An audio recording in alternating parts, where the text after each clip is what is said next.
Good afternoon, everyone. Good morning for the ones joining from the Americas, and good evening to the ones joining from Asia. My name is Maria Rosa Muñoz. I'm a research fellow at the Wuppertal Institute, and with me is my colleague Adriana Marchiori Silva. It is a pleasure for us to welcome you to the second part of the webinar series, Air Quality Sensing Powered by Citizen Science. For the ones that are not familiar with the work that the Wuppertal Institute does, it is a German research institute conducting applied research on climate, energy, and environment since 1991. This webinar series has been organized by Urban Pathways, a project funded by the International Climate Initiative of the German Ministry of Environment, Nature Conservation, and Nuclear Safety, as you can see. And it's carried out jointly by us, by the Wuppertal Institute, UN Habitat, and the United Nations Environment Programme. For this webinar series, we also counted with the support of open-seneca, a UK-based organization whose goal is to transfer knowledge on how to build open-source sensor hardware. And we also counted with the support of WRI Brazil. But let me introduce you briefly to Urban Pathways. Urban Pathways has the objective of supporting cities in the design and implementation of low-carbon plans and projects that contribute to the achievement of the new urban agenda, the Paris Agreement, and the Agenda 2030. For that, we conduct several activities such as capacity building, technical assessments at the country and city level, city-to-city partnerships, exchange of good practices such as this one, and local implementation concepts in the sectors of mobility, energy, and resources. We work in more than 20 cities in Africa, Asia, and Latin America. And in this context, we've developed an important number of webinars and e-learning courses, as well as fact sheets, policy environment papers, and more. And to have a better overview of the materials that we've produced, we invite you to follow us or to visit our websites, urbanpathways.org or the nuacampus.org website as well. And also to follow us on Twitter, on our accounts, or on our YouTube channel. With this brief intro, I would go to today's topic. And just as a brief reminder, the first part of this webinar series focused on how to assemble low-cost air quality sensors, and it was led by the open-seneca team, who is today also with us. And the target audience of this first webinar was makers, spacers, fabrication laboratories, and research institutes that are familiar with the assembly of this kind of devices. If you would like to check it out, you can find it on our websites. The recording and also the presentations are there. And we will also share the information with you in our follow-up email so that you can have all the information in one package. And in this part, we will discuss how can low-cost, open source, and easy-to-use sensors be used to support sustainable urban development policies. For that, we have selected 3 very interesting cases from Latin America. This will be the structure of the webinar, as you can see. We will start with the presentation of Matias Acosta, who will talk about the collection of data via mobile air quality sensors in Buenos Aires, Argentina. He will be followed by Jose Manuel Guzman, who will explain the use of air quality sensors to measure the impact of short-term urban interventions. And last but not least, we will have the presentation of Carlos David Hoyos on the Citizen Science Air Quality Program of Medellin. And to finalize, we will have a Q&A session where the panelists will answer to the questions from the audience. So feel free to use the question box that you have in your control panel and ask at any time. At the end and during the Q&A session, we will ask all the questions to the panelists. Please make sure that you write the name of the panelist, or if it's for all, so that we can ask the right person. And I know that you already want to start learning from the uses of low-cost air quality sensors, but before we start, we would like to know you better in order to shape a little bit our webinar. So we will start with an audience poll. and we will start by asking you a couple of questions to know you better. And the first one is,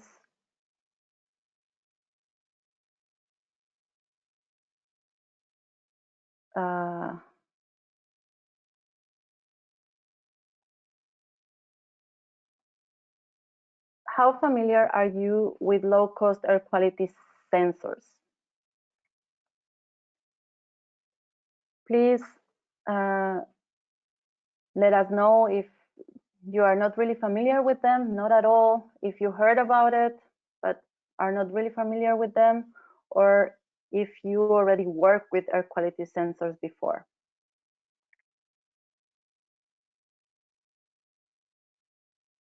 64% already voted. We're still waiting for some more to vote.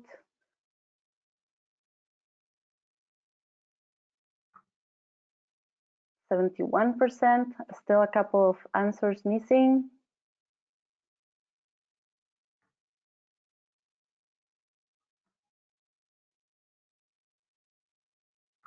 74%, and from the audience, what we have is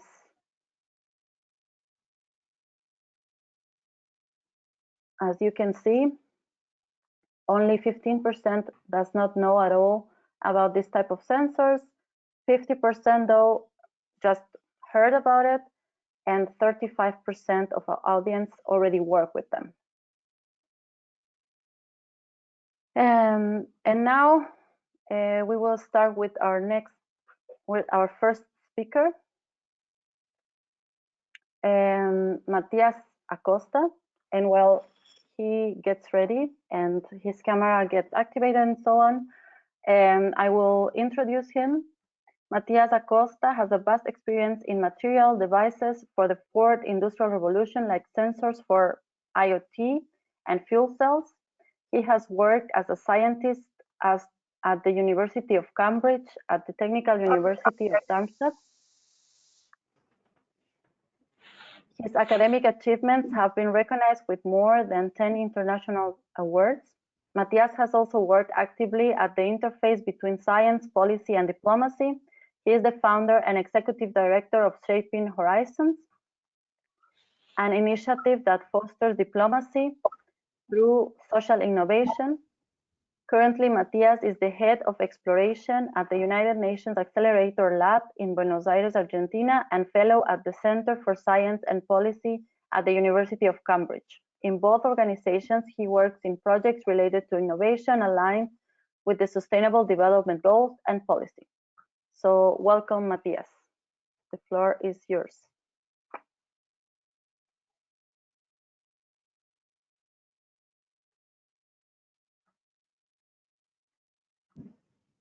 Thank you very much for the introduction. I guess now you are seeing my screen, and let me know whether you are seeing my presentation. I'm now activating the presentation mode. Is that working now? We can see your presentation now. Mm-hmm. Perfect. So as I was saying, thank you very much for the introduction, and I'm pleased to introduce you the project, which was a cooperation between open-seneca and the UK-Canada Fellows at the University of Cambridge, with the purpose to create an educational and measuring project with regards to air quality. And so I will go briefly also into the introduction, the motivation of this project, and some of the key parts, because I also saw, thank you for the poll, to try to give an overall initial background so that all people in the audience can understand about the project and the sensors themselves. Just very briefly, the motivation, in case you're not aware, so there's approximately 7 million deaths that are caused prematurely because of the air contamination, and approximately 91% of the world's population, specifically in cities mostly, is actually living in places which exceed the WHO guideline limits for particulate matter and in general for air contamination. So this is a very, very critical issue right now. And in fact, as of 2018, it has been recognized as the major issue worldwide in terms of the life expectancy lost per person. So we are really dealing here with a critical issue that in some cities has become actually in the last years like really almost unmanageable. So there's really a need first to understand what is the contamination of the air, but also second to implement mitigation measures. That's why it's very important, specifically for the developing world, to have access to reliable tools that can actually measure air quality. And this is actually a photo of the modular sensor that was developed by open-seneca.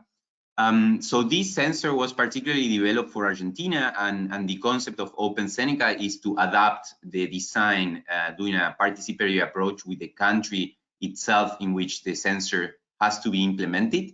So the fellows, we were sort of coordinating the project with the government of Argentina and establishing the connections and policy perspectives on it. So the sensors are modular, they are assembled sort of like a Tetris, if you have heard about that sort of game. So the different parts are all off-shell, so they are commercial, and the design was done such that any first level university student given a sort of manual would be able to assemble the sensor with a proper guidance. So here, let me introduce you, after introducing very briefly the concept of the sensors. So these sensors measure particular matter. For those that don't know what that is, imagine just sort of a contamination that is mostly solid and in the air with certain size. There are particles in there with certain size, and it has been recognized as the most let's say, they produce the most negligible effect to health. So that's why we are measuring these, as well as temperature and humidity to make some corrections on the values that we are measuring. So now the objective of the project itself, as I mentioned briefly before, was to have an educational component and the measuring component. So the educational component was done such as that we actually didn't bring from Cambridge the sensors to Argentina, but actually we brought the parts, all these parts that you saw in the previous slide.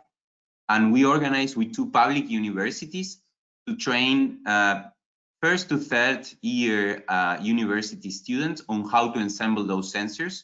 And also we provide a broader background on the importance of air quality, why we need to measure it. And also we made a connection about or between the air quality and climate change. Now, all these universities, students then assembled the sensors, and we took those sensors, we did a quality measure on them, which was a coordination with different government agencies. And after that, we did a distribution of the sensors to volunteers, which we actually selected together with the government based on an application form, an online application form that they fulfilled. And the criteria for that was like just to have diversity and also to try to measure as much geographical distance and temporal variation, let's say, in terms of the air quality measurements. And then the continuous data collection, which I will show you the results, was used to create maps of the contaminations of the city of Buenos Aires, with the goal to understand better what is the current situation in the city with more accurate geographical and temporal representation than the one that the standardized EPA stations can give. In order to be a supplementary information to them. And now here you can see some photos. So these are some of the students. The students actually were from different university degrees, from environment to electronics. The idea was actually also to use this as a learning opportunity for them. Did you lose the presentation? A learning opportunity for them, sorry, to understand the different perspectives of each other. And also at the right side, you can see a public presentation we did within the context of an educational conference that was happening about the future of environment and education within universities. And also we had an event at the British Embassy where actually the volunteers that participated were all together exchanging experiences and learning a bit more about these sensors. Now, it was all quite a nice experience, and it worked very well. So what I will show you now are results which we trust, and also I will give you some context on the next steps and policy perspectives that we imagine. And I will also leave you with some open questions that we did not resolve yet. Now, the first thing that will happen, and for you, those of you that are doing policy, you know what I'm talking about likely, is that policymakers will not trust in the data of low-cost air quality sensors. Now, the evidence is showing that these sensors are becoming extremely good, and actually our data suggested that our sensors were also quite good, as you can see in the left right-hand side graphic, where we are plotting particulate matter 2.5. This is just the size of the particulates that are the contaminant in the air. As a function of time, we see red and the yellow points. So the red points are standardized EPA station from the US Embassy, which was also one of the partners.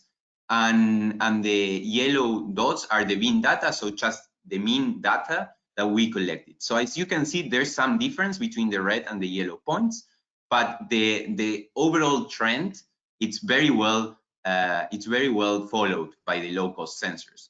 Now, on the right-hand side, you can see actually that this trend continues to be followed after several days as well. So actually, we do trust, as I was saying, in this data, but there's still skepticism about the quality and the veracity of this data between the different policymakers. An important aspect of the result that is that also we found, and I didn't mention this, but how the volunteers were actually measuring the air quality was like using these modular sensors that you saw and tying them to bikes, okay? So while they were cycling, they were actually measuring the air quality. So one of the important scientific data that we need is whether actually the data is a function or not of the speed of the cycler, of the volunteer. And it's important because it could create an error. Indeed, actually, we showed that there is no issue in terms of the speed of the bike. And as you can see at very low speeds, this is just an issue of the initial measurement. But overall, we observed a baseline, which is around 6 micrograms per cubic meter of the sensors, which is rather constant in terms of different speeds of the bike. Which is good as well to give veracity to the information. Now, open-seneca developed a platform that you can find the webpage at the end of this presentation, in which actually once you measure with their sensors, you can actually observe in a Google map the distribution of the contamination on a certain scale.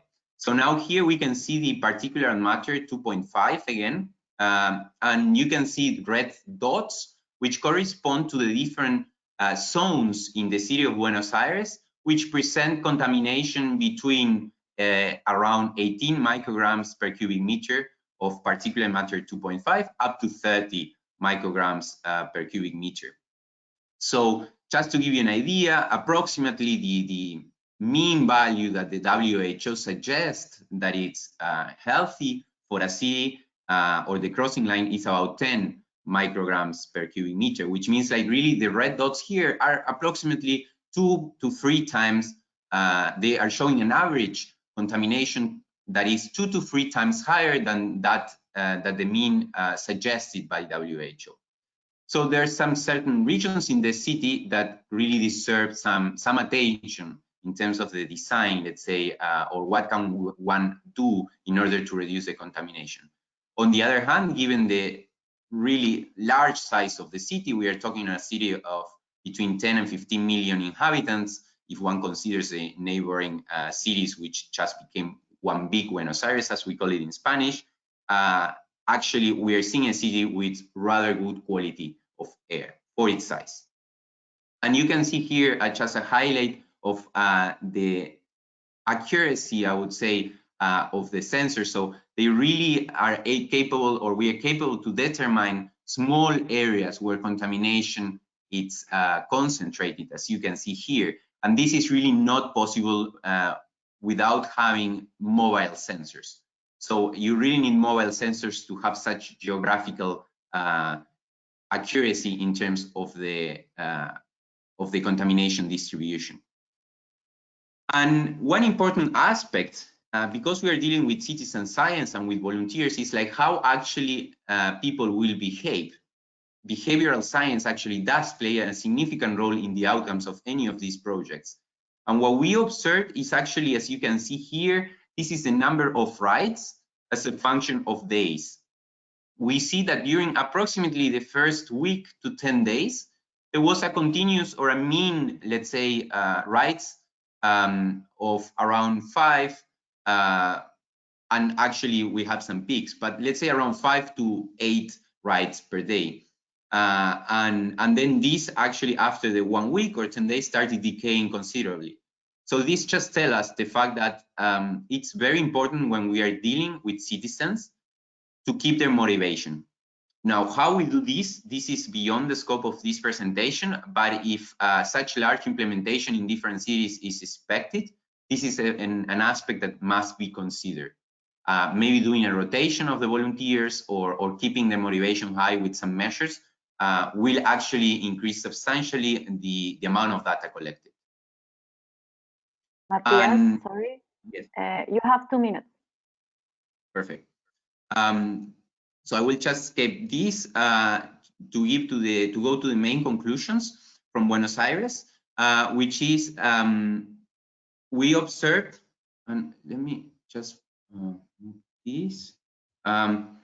We observed an overall low pollution in the city of Buenos Aires, and specifically also for the size of the city was quite low. And despite the fact that there are really areas with a significant contamination. So some specific measures to actually improve the quality of air in those areas could be of relevance from a policy perspective. And we also enable the possibility to create, with just 20 volunteers in around a month time, considerably good map, I would say, an unmatched amount of information from the city of Buenos Aires from the air contamination on the city. And also we enable like a really good spatial and temporal resolution, which could be actually or will certainly help to increase the ability to make decisions from a policy perspective. We started also to do the same in the city of Mendoza, and we are expanding to a couple more of cities. And this is a challenge, an ongoing challenge, but it's one that we are undertaking. And just to conclude with the policy perspectives, an important aspect is that in Argentina, at the very least, the last air quality legislation dates from the 1970s. So there's really a need to upgrade this legislation. So there's a need for a new one. We are not quite there with the low-cost sensing, I must say, in the sense that data is not yet fully trusted, despite the initial evidence that we presented. So actually, we might be performing a second calibration and contrast with reference stations. Also, I believe it's important to track relevant cities in different countries for that to actually get further traction in terms of the policy perspective. And political circumstances do matter. In the case of Argentina, there was a change of government which delayed the continuation of the project. So now we are under discussion to continue it. And I would say, despite all these factors, there is a real opportunity and a real interest from different policymakers that actually do realize on the importance of air quality and of these type of projects for both education and measuring. And just to leave you with some open questions, what could be the ultimate goal of such project? This is something I think it will depend on the cities. In the case of Argentina, it could be, for example, a new legislation. It could be to support standardized EPA measuring stations, or it could be just more educational. But these type of projects do open these type of perspectives. And with that, I would like to thank a lot of organizations actually that were involved in the project. Of course, open-seneca for being the developers and the drivers of the whole technology, and the UK-Canada Fellows for the coordination and also working with the educational content. And indeed, to all of you, thank you very much for your attention. Thank you very much, Matias. And now, before we start with our next speaker, who is Jose Manuel Guzman, I would like to ask you also a couple of more questions. So the next question would be, we would really like to know in which type of organization do you work? That would definitely get us a better understanding of who the audience is. And also for the speakers, it would be great so that they can address the answers to your questions as well.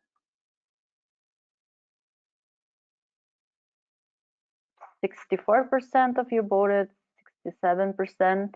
We still are missing some of you who have not voted yet. If you could please vote, that would be great so that we have a better idea of who you are. Couple more seconds. And the results of the poll are the following. So from the local government, we have 15%, 6% from national governments, 39% of NGOs, 21% of academia, and 18% of the private sector. This is a quite nice mixture with a predominant presence of NGOs. Thank you very much. And we also like to ask you about how would you rate the air quality monitoring network in your city?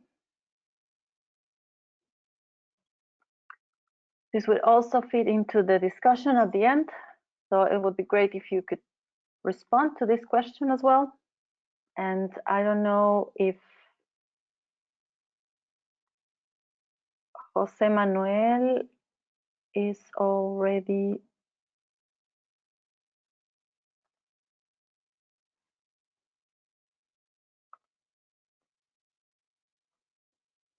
So 70% voted.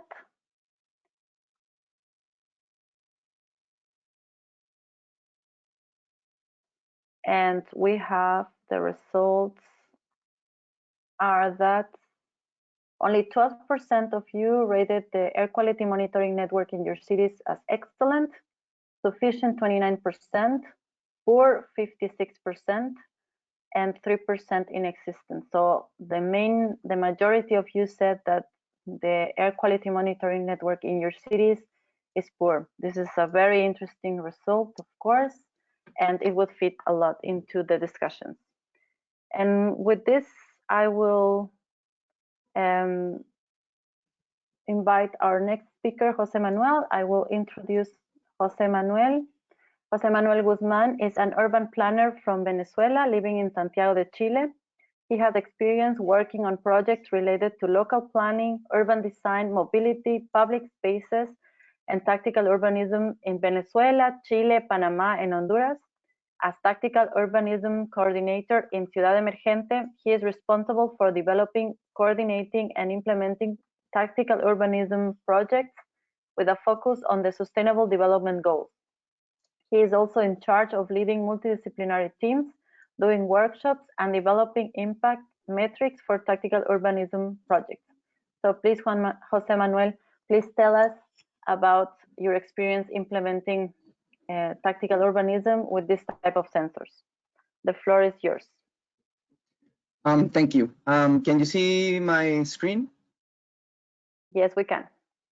Okay, thank you very much. First of all, thank you for the invitation, and obviously I hope everyone is taking care of themselves in this pandemic. And so before I talk about the projects I'm going to show you, I want to talk a little bit about Ciudad Emergente. And basically our goal is to collectively build more livable cities around the world. We've been able to work in different parts of Latin America mostly, but also in the United States and Europe, and grow our network of partners. This is the way we approach projects and processes. We build, we measure, and then we learn and share those lessons with our partners and with others. And one way we do this is through tactical urbanism. And we take short-term actions, which we call tactics, which are the physical interventions or the processes we work on. And then we try to create long-term change through tools, which are basically instruments that provide data. And we're going to talk about air quality sensors. This is the Smart Citizen Kit developed by FabLab, which is the sensors that we use. And this is basically what the sensor measures. We're going to be talking about carbon monoxide, about particulate matter 2.5, and also noise, which was very important for us as well. We're going to be talking about two projects, but we want to answer these questions, which I hope you also have, which is basically what is the role of data in our interventions or in interventions in general, and how can we use this data to encourage change in policy. We're going to be talking about these two case studies in which air quality data was key, but it wasn't the only data that we measured, and this is very important. The first project we're going to talk about is Shared Streets for a Low Carbon District in Santiago, Chile. And these were the main partners of the project, as you can see in the slide. And basically, the objective of the project was to analyze how the willingness of people to change their mode of transport, or why they moved the way they moved. And as you can see in the secondary objectives, we had to know the environmental conditions, how people move, and also make suggestions on policy. So we need data on that. This is where we put the sensors in La Starria neighborhood in Santiago.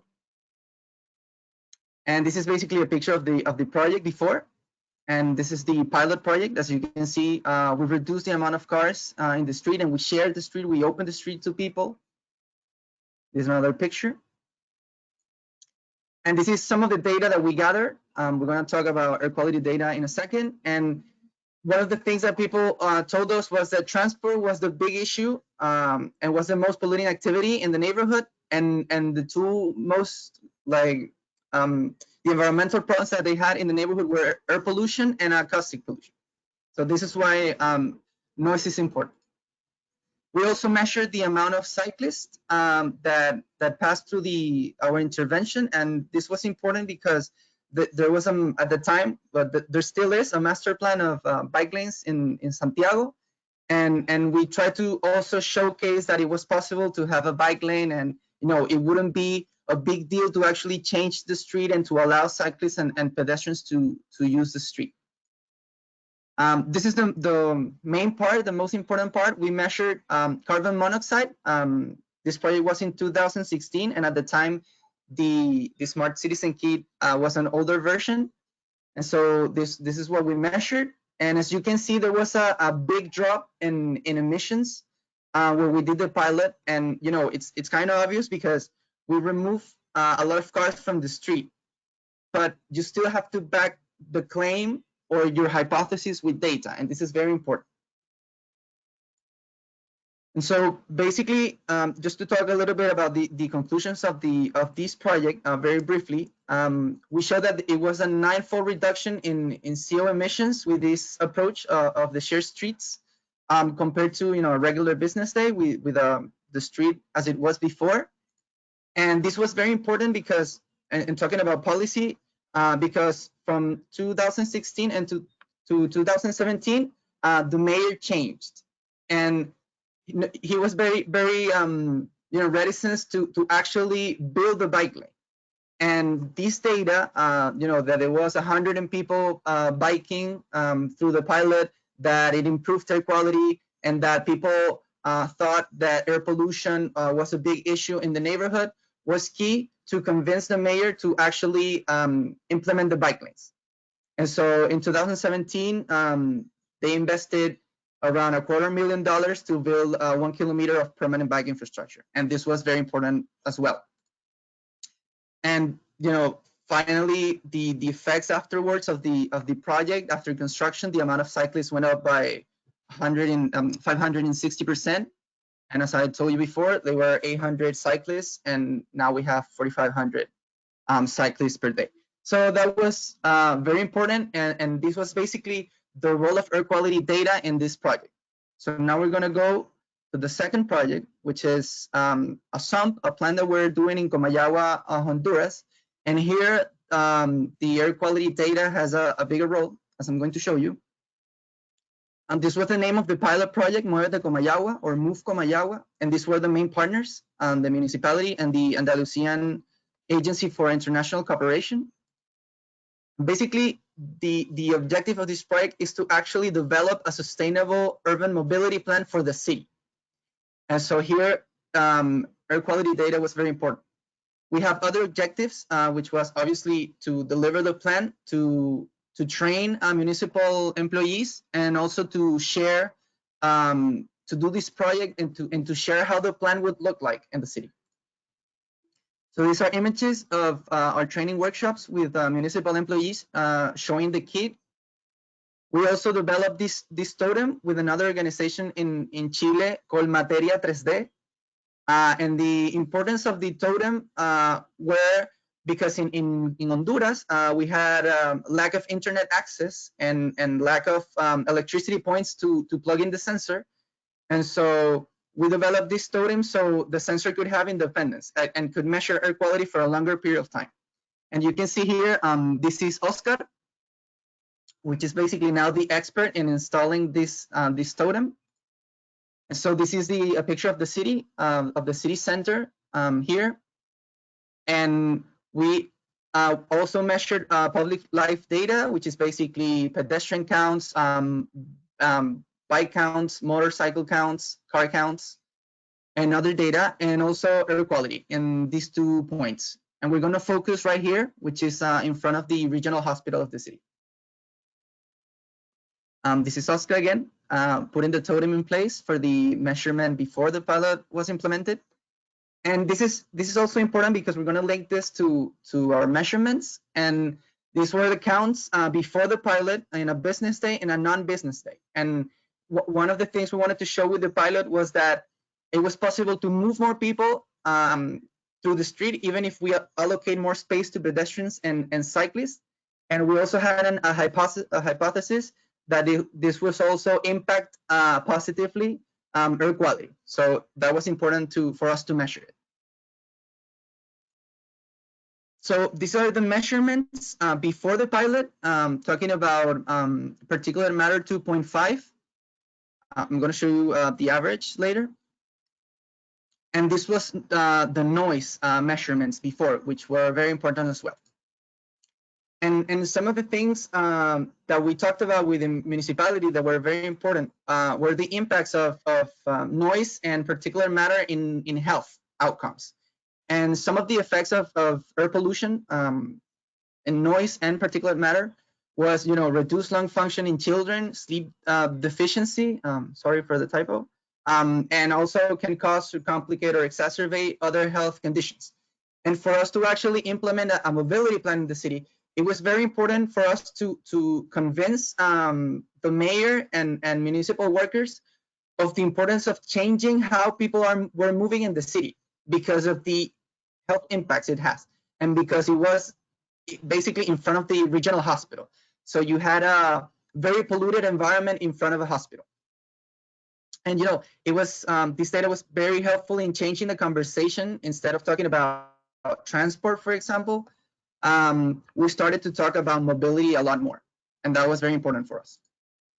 This is a picture of the street in front of, this is the hospital here. This was the proposal for the intervention, and this was basically the final design. I'm going to show you here some pictures of the design of the project.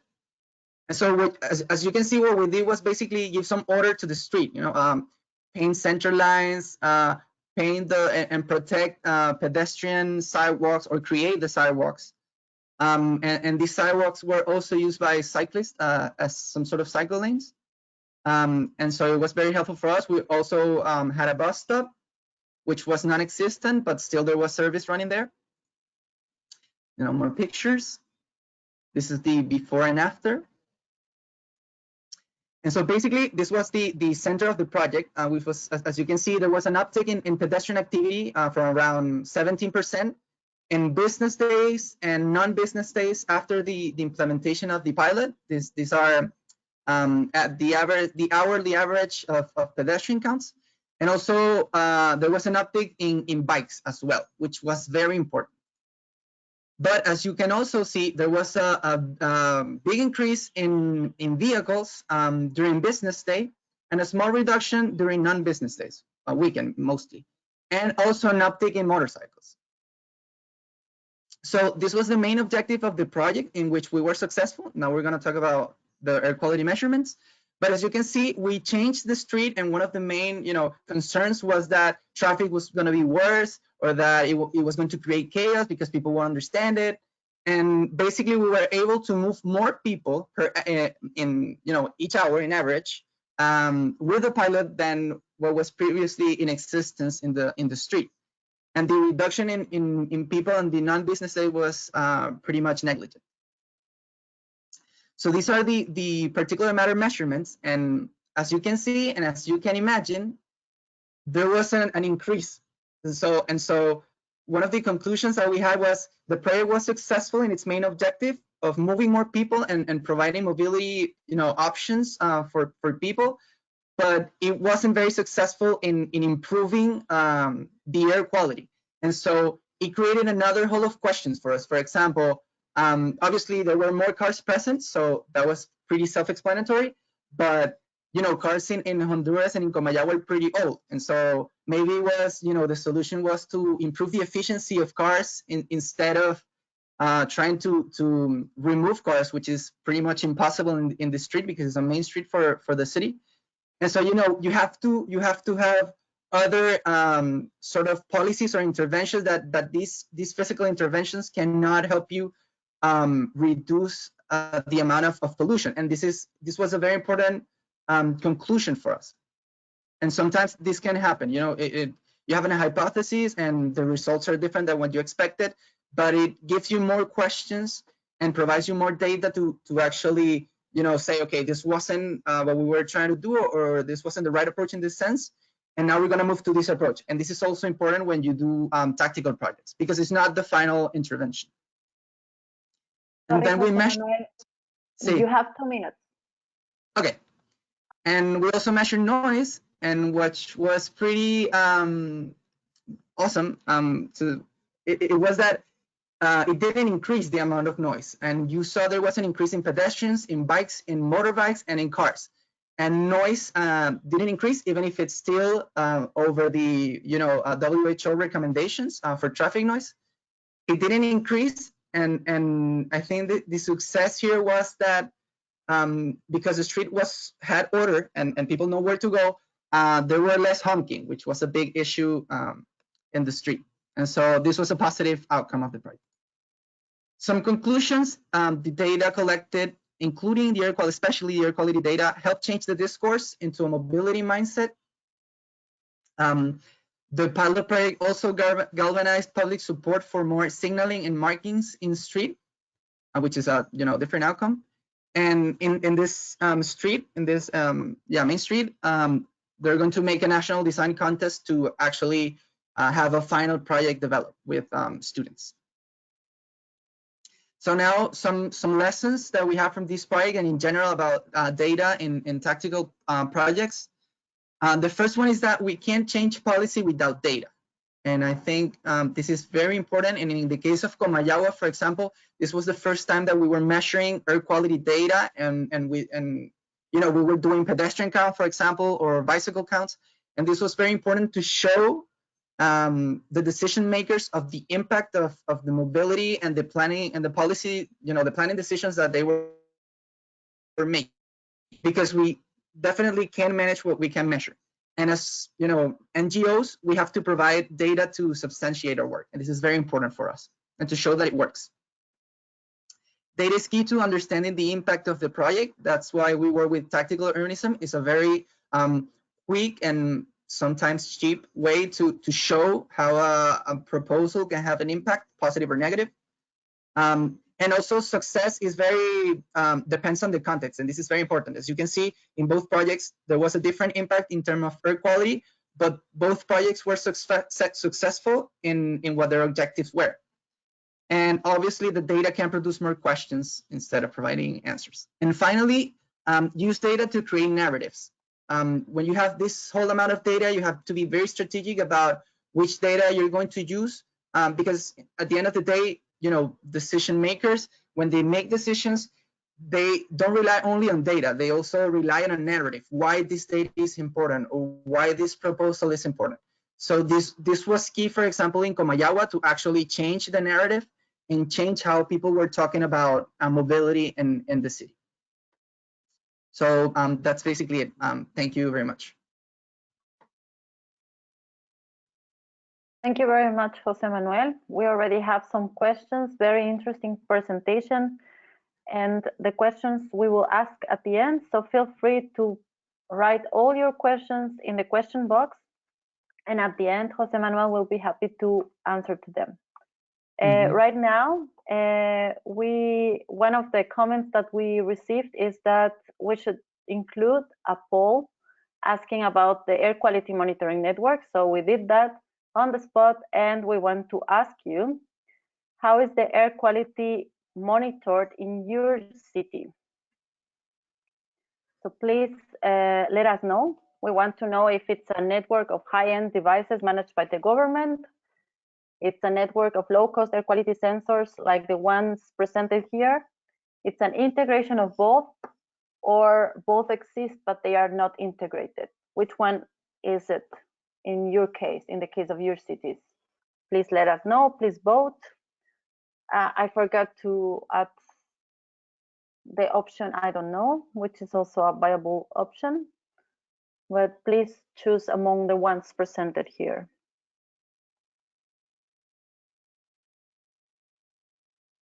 We have 63% of the audience that voted, 65. We have a couple more seconds. If you could finalize that and answer the question, would be great. And yeah, perfect.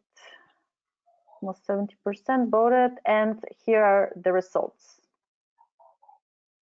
So we have 45% of in your cities is network of high-end devices managed by the government, only 3% a network of low cost, an integration of both 18%, and both exist but are not integrated is of 33%. So this is also a very interesting result. And now I would like to invite our next participant and our next speaker, who is Carlos David Hoyos.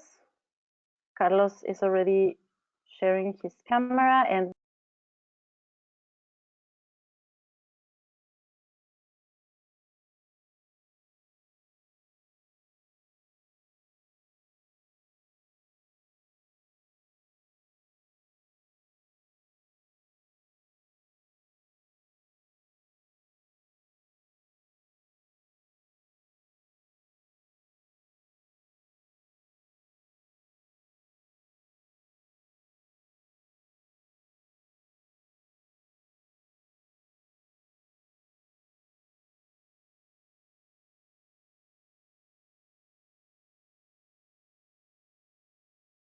forecasting and predictability, and Colombia's hydrometeorology, including risk management associated with natural phenomena.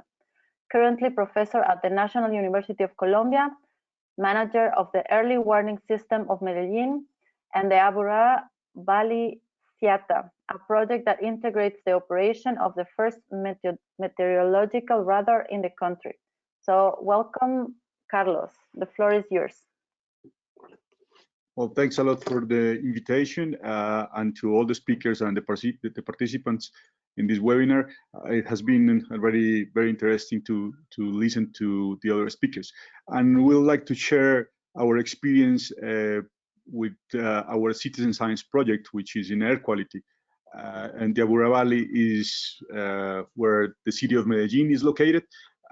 It's basically a joint region among 10 municipalities, and there's an environmental authority for all the municipalities. That environmental authority is referred to as Área Metropolitana de Medellín y el Valle de Aburrá, it's the metropolitan area. And we are, CIATA, the early warning system, is part of AMBA, the metropolitan area, the environmental authority. There's a lot of people behind this project. I'll just like to highlight some of them. Natalia, Johnny, Daniel, Manuel, Laura, and myself, that I'm going to lead the presentation today.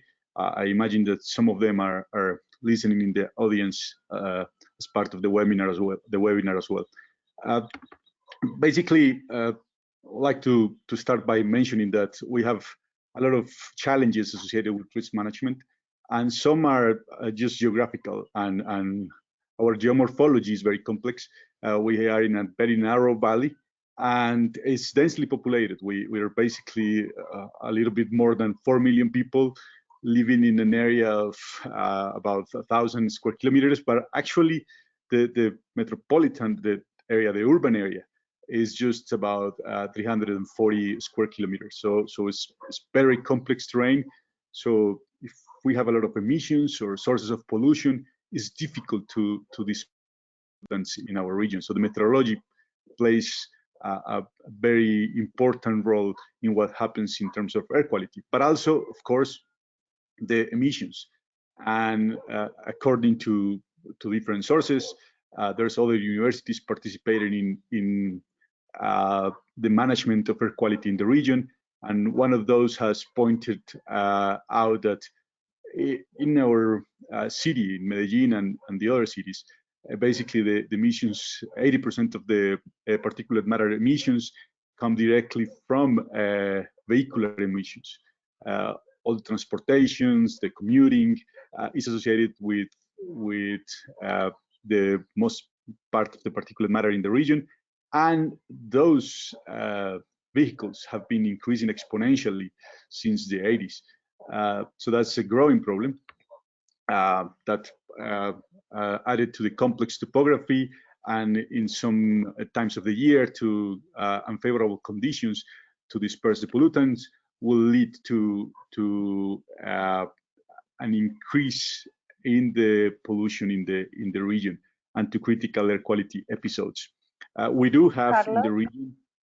Yes. Sorry to interrupt you, but I think you're talking through the presentation, but we cannot see your slides changing. Oh, really? Yeah, we only see the first slide. And it's not in presentation mode. I don't know if there's any problem with your presentation. It's, let me, I hit play on the, let's see. Well, for some reason, when I hit,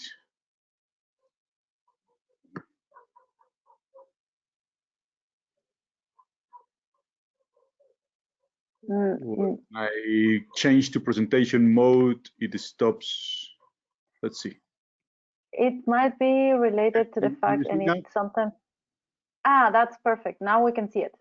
Okay, so I was just showing these slides before, but we can just skip them.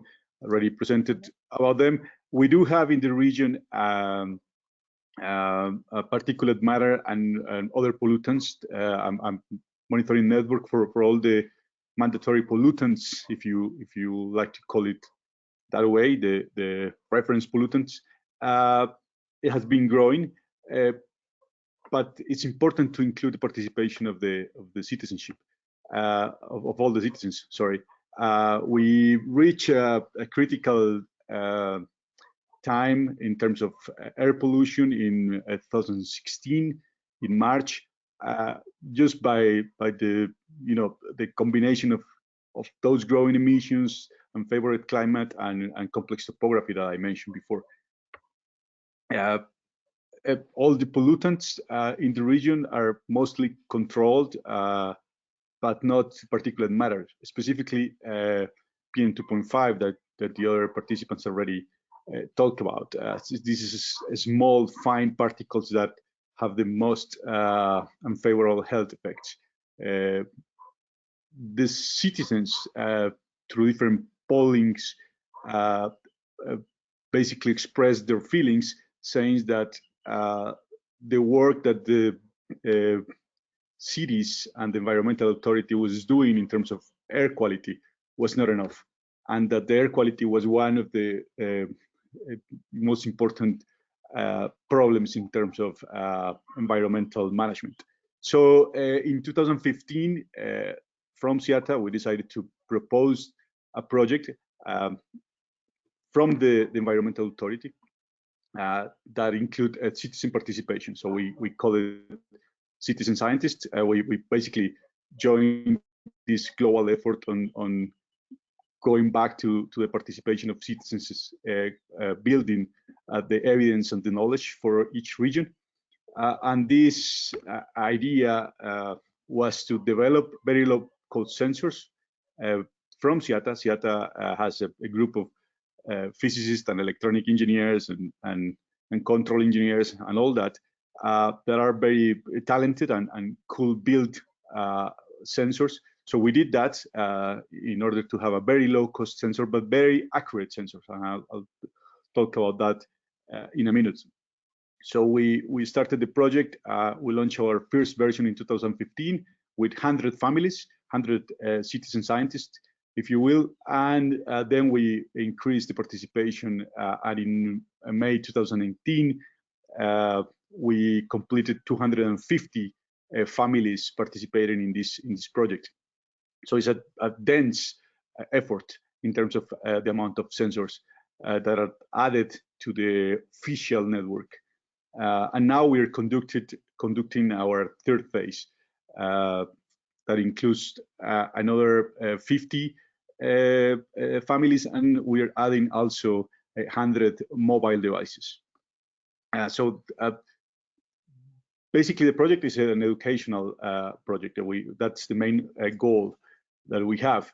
And when we say educational, is two ways. We don't think, or we don't feel that it's just a matter of us teaching the community. We have gained a lot of knowledge from the interpretation of the data that comes from the families.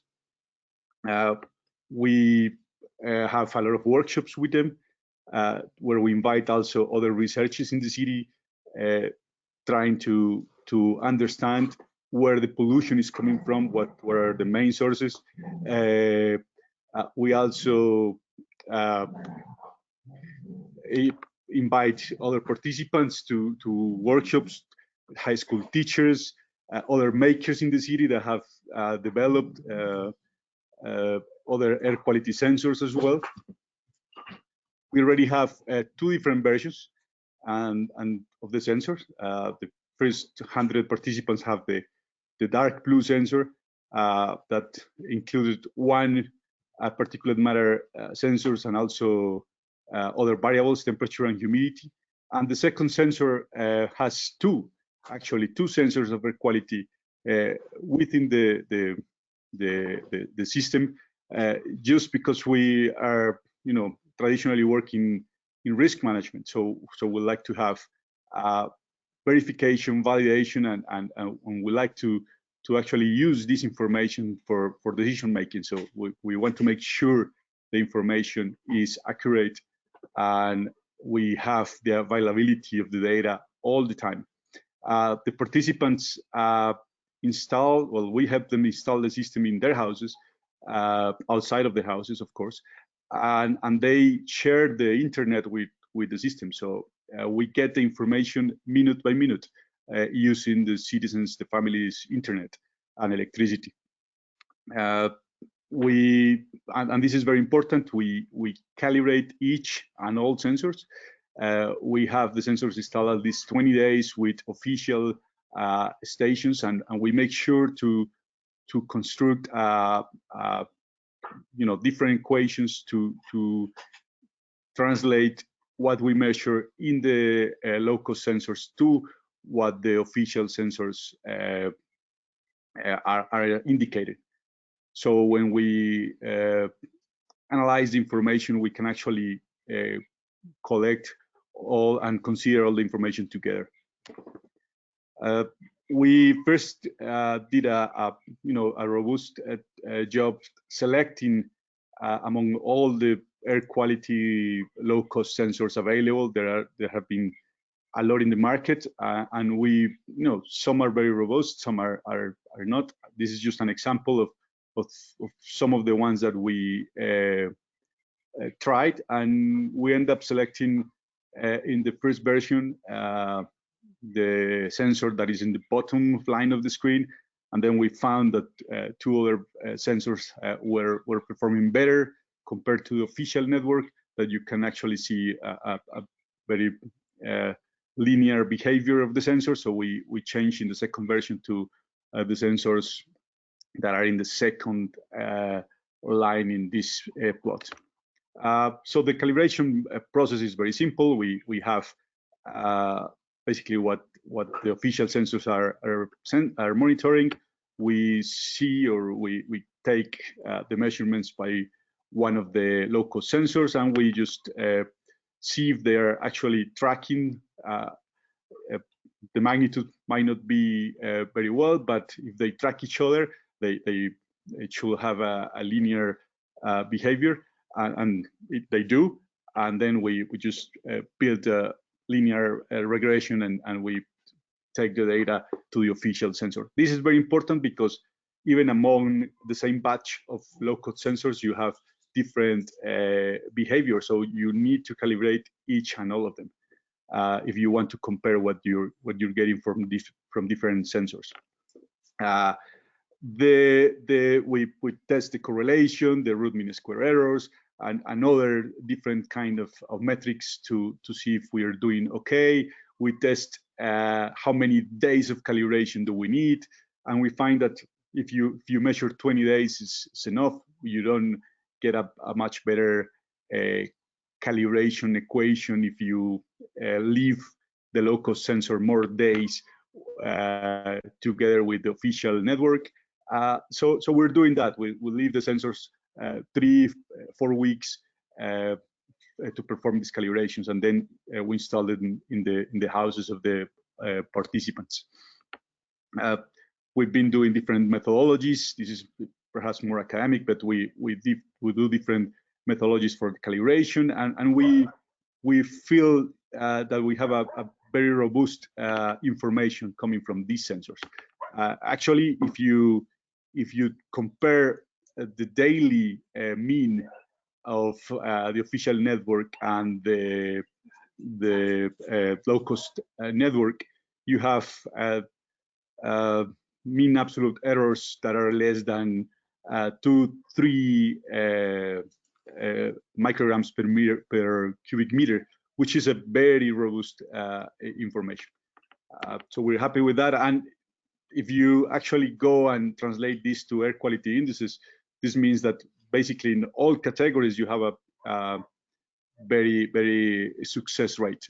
The only one that we miss a little bit the rate, the quality of the sensors is when the concentration is very low. Then sometimes the local sensors think their air quality will be yellow when it's actually green. Now, is this useful? when for decision making, we see first if we see the same variability in the sensors as we see in the official network, and we have the same diurnal cycle, meaning that we see the peak of contamination, of pollution in the city when is actually happening. Of course, because of a combination of meteorology and emissions, we have our peak in the morning between 7 a.m. and 9 a.m. This is our peak in particulate matter concentration, and we have that both in the citizen science network and in the official network. Also in the year, our peak pollution is in March. We're just this year going out of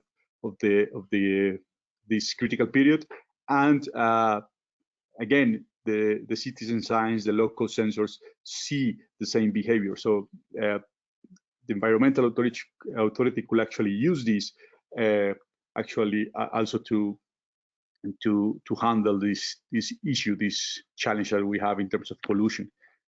We make this available in real time in the website of CIATA, but also we develop apps for iOS and Android, so the community, not only the citizen scientists, but all the community can see what's the air quality in different regions. They can see in the past how each day behaved, how was the cycle of the pollution, and also, as I mentioned, they have access to the temperature and humidity in its house, in its neighborhood. That information has also been useful to study the role of shading vegetation, shading trees in terms of the urban heat island effect. So that's another topic, but also is important because you have also information for doing that. Every week, the citizens get a report, automatic report, with the how the air quality has been in this town, city, or neighborhood, and so they can compare their sensors, that we call them clouds, their shape is a cloud, with the other clouds in the region. So they actually with this comparison, they say, well, why in my neighborhood, why in my corner where I live, the pollution is higher or is lower? What's happening here? There's a lot of buses going around, or there's a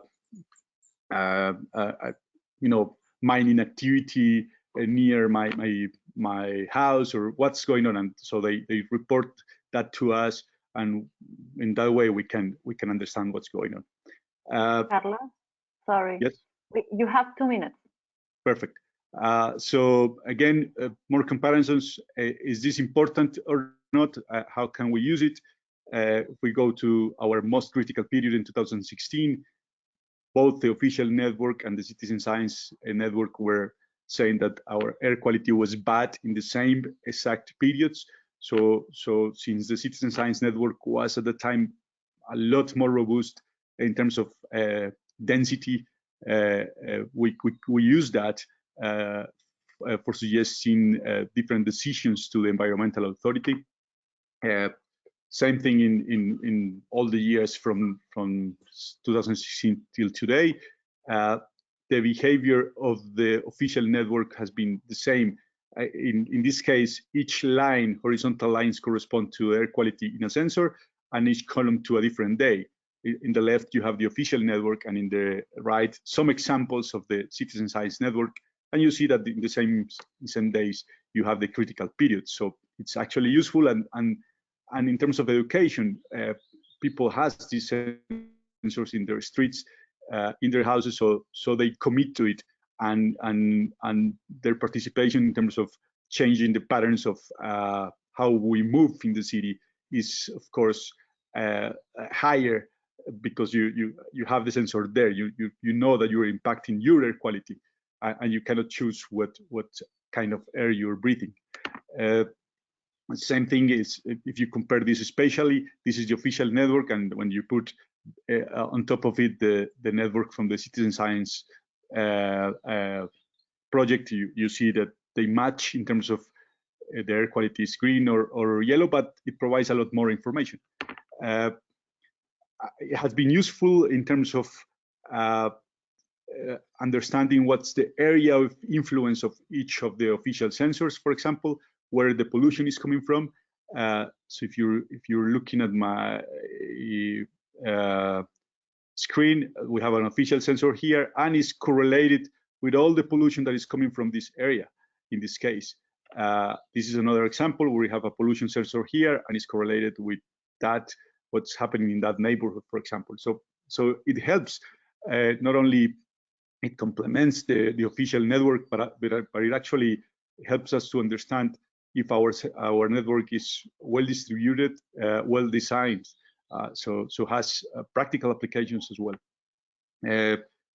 We have detected the effects of fires, local fires in different regions. So we start seeing the air pollution jump suddenly, and we detect what's the area of influence of that fire. We have also, and you see these examples, we have a couple of examples here, where we have some fires in the north, and with this dense network, we see actually the pollution increasing from the north of the region, and then coming to Medellin, and then going to all the other municipalities to the south of Medellin. So we've seen that in this dense network. Without this dense network, it's difficult to actually study the dispersion of air in a region like this because of the complexities of the terrain. Again, another example, mentioning this is from this season, actually 10 days ago, where we already were in the social isolation that we are now, trying to beat this virus.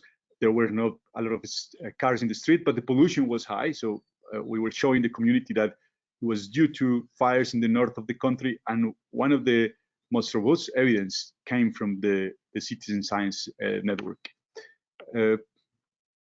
We have been able to isolate, in terms of, this is a paper that was published in January this year, the effect of fireworks in December actually increased a lot of the pollution in our city, and we were able to isolate with the citizen science network, because of the density of the network, where actually which were the neighborhoods that were using more fireworks. So that's also another important practical use of this information.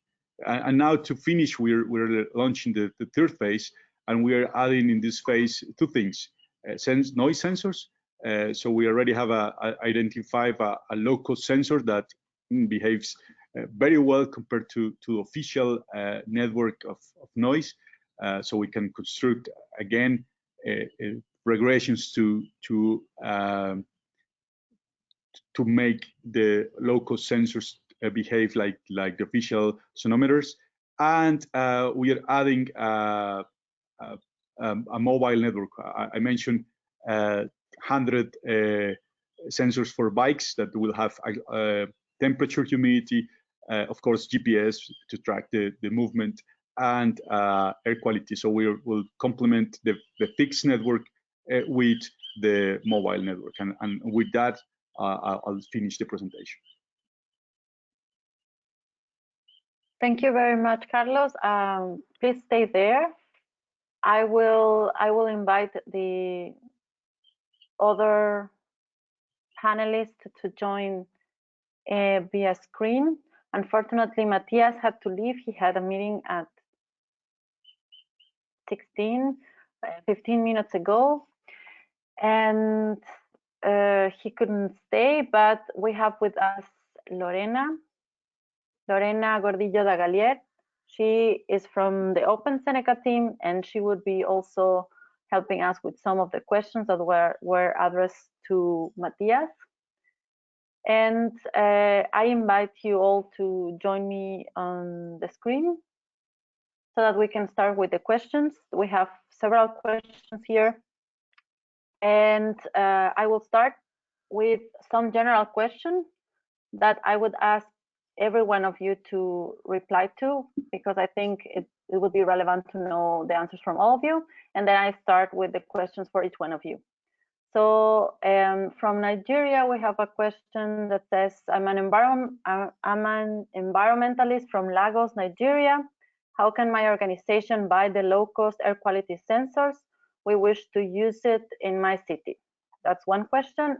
In general, for all of you, please answer that one first before you start with the particular ones. And the second one is, I would like to know the average cost of a low-cost air quality sensor in dollars, if it's possible. And then, so please keep those questions in mind. And then I would ask the questions that were addressed to Matias Acosta, I would ask to Lorena. Lorena, and the question is, interesting, the evaluation on speed interference. Did you have some data evaluation, higher speed? In your opinion, can the speed be a problem to use this type of monitoring at cars?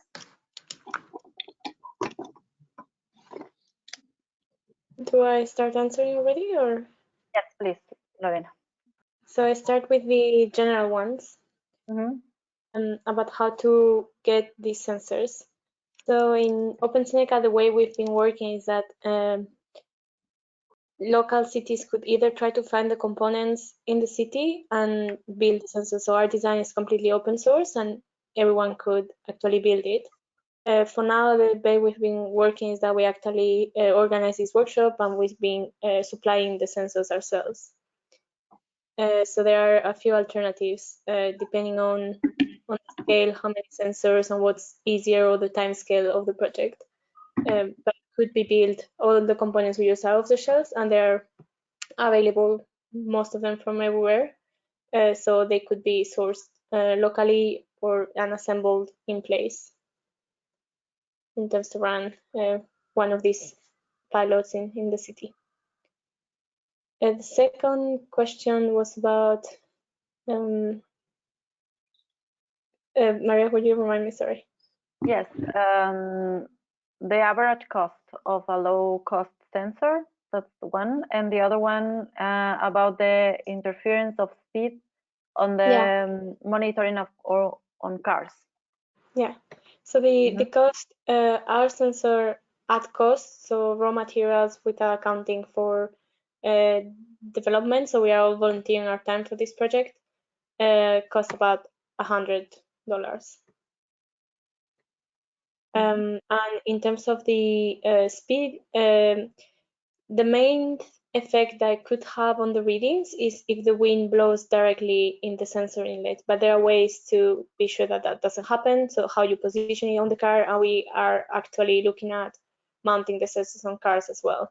And we're having another pilot right now in Kenya, in Nairobi, and the sensors are mounted on motorbikes. So we have to be careful about how it's mounted to make sure that that's not a problem, but it's not. Speed shouldn't be a problem if that's taken into account. Great, thanks, Lorena. Now I have a couple of questions for Jose Manuel. Do you really think that the current automobile fleet must be upgraded to solve the transportation problem? I'm from Delhi, India, and we're now moving from the equivalent to Euro 5 to Euro 6, and that's the highest standards. We have seen that even with increasing the current fleet, the number plays a big impact since the pollution in the city has only increased over the years. So regarding the standards, the different standards of the automobile fleet. I don't know what the standard is right now in Honduras in terms of the quality of the vehicle fleet, but we see things like, for example, the school bus are these yellow American buses, which are very old, and that's basically what they use. As you saw in the picture in my presentation, that big black smoke coming out from the exhaust, and so I think that I don't think it's feasible short term. And another thing that is going on in Comayagua, and which is why we're there right now, is there's going to be a new airport. They're building a new airport, which is going to be open next year. And basically, the big thing is that there's going to be a lot of people coming into the city, and they need a plan right now to how to manage that amount of trips. And basically, what we're telling them is that they can go to the city in cars, and so they need other options. And with these quick tactics that we're trying to do is actually to show them that it is possible to very quickly change the layout of the streets so they can you can sustain other modes of transportation within the city, and that people who live in Comayagua can also start moving in bicycles or walk more. But there are many challenges. Safety is a big issue there. And so, we're taking it step by step, but working very close with the municipality. And regarding the first two questions related Yes. to, yeah. Mm-hmm. Yes. There's a webpage for the Smart Citizen Kits where you can buy them. And regarding the cost, if I'm not mistaken, is something around 150 and 200 euros, if I'm not mistaken. But around that. Thank you. There's another question for you, and I will end with that one. Have you considered the monitoring of air quality to see the impact of wood burning for heating in Chile? We are a startup who developed a device that reduces emissions from wood pellet burning stoves up to 90%, and currently working on how to model or test the implementation of these devices in a major urban scale. No, we haven't. The two parts that I showed you is basically where we have been using the air quality sensors, mostly regarding mobility issues and policy. Great, thanks. And now I will ask some questions to Carlos. Carlos, the first question for you is, does the case shape or number of holes in the case sensor, for example, can interfere with the noise or particulate matter? That's the first one. And yeah, I will start with that one. Yes, actually, many things in the case are important. Actually, even the color of the case. Don't forget that all of these low-cost sensors are based on light, so they are optical sensors that try to use diffraction and dispersion due to the particles to the concentration. So you have to take into account the design of the case in order to have a robust PM 2.5 measurement. And well, actually, we consider that. We use different colors, and we notice, of course, that the calibration equation changes if you change your case. So it does. That's very important. Great. And if I can add to the first question, yes, our blueprints are also free. I mean, we make them available here to the people if they can replicate our equipment. So we could make them available, globally with no charge. The idea is that we all can measure air quality if we want, and the cost it depends how robust you can make it. You want to make them. We think that there are very low cost sensors out there. But if you really want a robust sensor, the low cost today is around between $200 and $400. When I say that, I am including in the $400 version, for example, I'm including the noise sensors as well, and I'm taking into account the connectivity, the possibility that you can actually submit your information in real time via Wi-Fi. So that will be the cost, and the standard of the fleet of cars in a city is a determinant of the air quality, of course, and as well as the quality of the fuel. those are two very important factors for controlling the air quality in a region. But I would like to stress that those are, if you improve the fuel and you improve the fleet of the cars in a city, those are no long-term solutions. Mm-hmm. Those are just, mid-term solutions, because if you continue to increase the amount of cars in a region, you will just quickly reach or offset the improvement that you managed to get out of a better fuel or a better type of motor. So we really need to think in how we move in the cities in order to have actual long-term solutions. Great. And I will finalize with 3 questions that I think are addressed to all of you. And if you, after answering these questions, could wrap up a little bit, summarize a conclusion for our audience. You already know a little bit more about them. So if you can finalize with something to say, it would be great. So the first question is, how important is to incentivize citizen science? What, according to you, can be some of the more sustainable ways of incentivizing citizen science in developing countries? That's the first one. The second one, the Ciudadanos Científicos project reaches around 300 persons, but how are other people engaged, especially the communities around the participants? And the third question is, do you have any kind of private companies involved on any of your projects? For example, Uber, Cabify, vehicles, manufacturers, etc. Lorena, maybe you can start. Sure. So we do find that involving citizens is really important.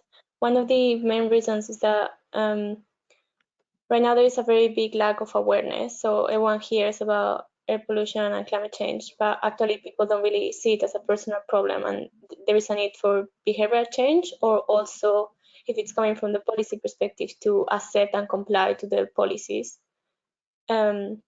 So for example, just a small example, I know that in Nairobi, that's one of the cities where we've been measuring, the government tried to reduce the traffic of matatus, which are the local buses, in the city center to reduce pollution. And there was a huge strike, and that measure didn't work and had to stop. So right now things are like back then. And I feel that if people are engaged in the measurement, are engaged in the problem, they become more aware, and they can not only contribute solutions, but also help for the solutions to be implemented. To help this, to make it sustainable, that's something we've been, it's challenging, but it's one of our main focuses with open-seneca, and that's why we focus that much on this educational bit as the other 2 projects are presented. And I feel that maybe to keep the citizens interesting, to keep measuring data continuously, it's important that it's a very easy to use platform, and there is a need for something that keeps people engaged. So it might be through this platform, or through this possibility of seeing your own data, your personal exposure every day. There needs to be something that keeps people engaged in the long term, and not only during the duration of a pilot, but as well how other people that are not maybe measuring themselves can access the data and get involved to make it sustainable. But ideally, we would move into a world where everyone is contributing to this, and we can generate data of each city in a continuous way, complementing the data from the reference stations. I think the second question was more directed to Carlos, yes. Yes. Yeah. And regarding the third one? The third one, about private companies involved in any of the projects. So we've had Uber in Kenya, Uber and a local delivery company in motorbikes involved, and they were offering basically using their vehicles to mount sensors, both in cars and motorbikes, and that's the interaction they've been. It was a way of, through their own engagement platforms or programs, they volunteered to offer their cars or motorbikes to help with this project. That's the way we've interacted previously with some delivery companies. Great, thank you, Lorena. Jose Manuel, your response to these questions?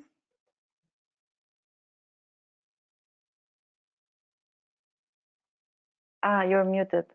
Give me 1 second. Now you're free. Thank you.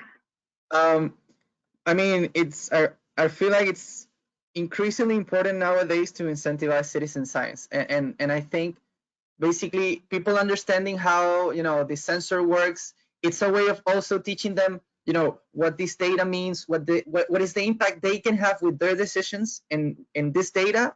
As Carlos was mentioning, if I have a sensor outside my home, I'm going to start making some decisions to change the data because I know I can change the data, but also how that data was showing me how it is impacting my life. And I think that's very important because in the end it's about political decisions and how decision makers are going to change policy to improve our quality of life. And that means people have to be informed and have to push for that change. And regarding the other two questions, I think it's about strategy in the end. For us, we always think about how the community is going to engage in our projects. Sometimes, it can be, a huge engagement. Sometimes it can. In the case of Comayagua, for example, as of right now, the engagement that we have has been with volunteers, where we have shown them the data and they've worked with us implementing the tactics. And now after we finish the first draft of the plan, we're going to move to more community-oriented workshops to show them the plan and to actually see what we can do in the city. And about financing, both examples I showed had international financing. And so, that depends on the strategy. If you can link it to a local agenda to look for, local financing, or maybe another institution which is providing financing. So, it's challenging, and it depends on the strategy of your project in the end. Thank you. And Carlos, if you could answer as well, that would be great. Yes, quickly, we do not have a private participation in our project, and basically all the funding comes from the environmental authority, which is money that goes to that authority from the different cities, part of the metropolitan area. And I will say it might be difficult to get private funding, not because of the fact that the industries or other enterprises will not like to fund the project. They might do it, but the trust of the community might change a little bit.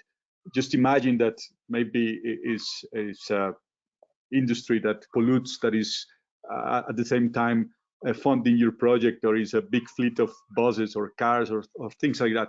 So I will say that it might be even better that we a private funding for this type of project. In terms of making sure that other people in the community, not only the 300 families, participate in this project, we have been doing different things.